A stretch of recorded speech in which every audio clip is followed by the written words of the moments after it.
I'd like to suggest that there are 4 really powerful cornerstones, foundations, that we can stand on if we want our speech to be powerful and to make change in the world. Fortunately, these things spell a word. The word is hail, and it has a great definition as well. I'm not talking about the stuff that falls from the sky and hits you on the head. I'm talking about this definition, to greet or acclaim enthusiastically, which is, I think, how our words will be received if we stand on these 4 things. So what do they stand for? See if you can guess. The H, honesty, of course. Being true in what you say, being straight and clear. The A is authenticity, just being yourself. A friend of mine described it as standing in your own truth, which I think is a lovely way to put it. The I is integrity, being your word, actually doing what you say, and being somebody people can trust. And the L is love. I don't mean romantic love, but I do mean wishing people well. For 2 reasons. First of all, I think absolute honesty may not be what we want. I mean, my goodness, you look ugly this morning. Perhaps that's not necessary. Tempered with love, of course, honesty is a great thing. But also, if you're really wishing somebody well, it's very hard to judge them at the same time. I'm not even sure you can do those 2 things simultaneously. So, hail. Also, now that's what you say, and it's like the old song, it is what you say, it's also the way that you say it. You have an amazing toolbox. This instrument is incredible, and yet this is a toolbox that very few people have ever opened.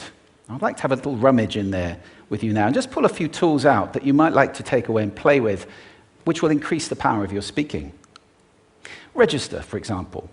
Now, falsetto register may not be very useful most of the time, but there's a register in between. I'm not going to get very technical about this for any of you who are voice coaches. You can locate your voice, however. So if I talk up here in my nose, you can hear the difference. If I go down here in my throat, which is where most of us speak from most of the time, but if you want weight, you need to go down here to the chest. You hear the difference? We vote for politicians with lower voices. It's true, because we associate depth with power and with authority. That's register. And we have timbre. It's the way your voice feels. Again, the research shows that we prefer voices which are rich, smooth, warm, like hot chocolate. Well, if that's not you, that's not the end of the world, because you can train. Go get a voice coach. And there are amazing things you can do with breathing, with posture, and with exercises to improve the timbre of your voice. Then prosody. I love prosody. This is the sing-song, the meta-language that we use in order to impart meaning. It's route 1 for meaning in conversation. People who speak all on one note are really quite hard to listen to if they don't have any prosody at all. That's where the word monotonic comes from, or monotonous, monotone. Also, we have repetitive prosody now coming in, where every sentence ends as if it were a question, when it's actually not a question, it's a statement. And if you repeat that one over and over, it's actually restricting your ability to communicate through prosody, which I think is a shame. So let's try and break that habit. Pace. I can get very, very excited by saying something really, really quickly, or I can slow right down to emphasize. And at the end of that, of course, is our old friend, silence.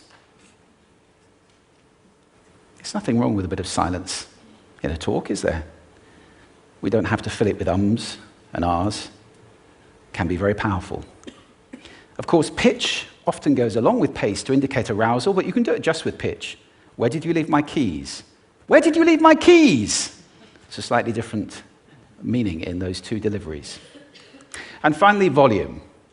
I can get really excited by using volume, sorry about that if I startled anybody, or I can have you really pay attention by getting very quiet. Some people broadcast the whole time. Try not to do that. That's called sodcasting. Imposing your sound on people around you carelessly and inconsiderately. Not nice. Of course, where this all comes into play most of all is when you've got something really important to do. It might be standing on a stage like this and giving a talk to people. It might be proposing marriage, asking for a raise, a wedding speech, whatever it is. If it's really important, you owe it to yourself to look at this toolbox and the engine that it's going to work on. And no engine works well without being warmed up. Warm up your voice. Actually, Let me show you how to do that. Would you all like to stand up for a moment? I'm going to show you the 6 vocal warm-up exercises that I do before every talk I ever do. Anytime you're going to talk to anybody important, do these. First, arms up. Deep breath in and sigh out. Like that. One more time.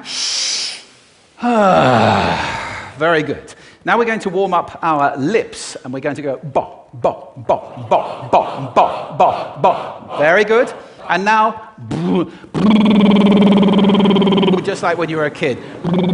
Now your lips should be coming alive. We're going to do the tongue next with exaggerated la, la, la, la, la, la, la, la, la. Beautiful. You're getting really good at this. And then roll an R. That's like champagne for the tongue. Finally, and if I can only do one, the pros call this the siren. It's really good. It starts with we and goes to or. The we is high, the or is low. So you go wee, or, wee. Fantastic. Give yourselves a round of applause. Take a seat. Thank you. Next time you speak, do those in advance. Now, let me just put this in context to close. This is a serious point here. This is where we are now, right? We speak not very well into people who simply aren't listening in an environment that's all about noise and bad acoustics. I have talked about that on this stage in different phases. What would the world be like if we were speaking powerfully to people who are listening consciously in environments which were actually fit for purpose? Or to make that a bit larger, what would the world be like if we were creating sound consciously and consuming sound consciously and designing all our environments consciously for sound? That would be a world that does sound beautiful, and one where understanding would be the norm. And that is an idea worth spreading. Thank you. Thank you.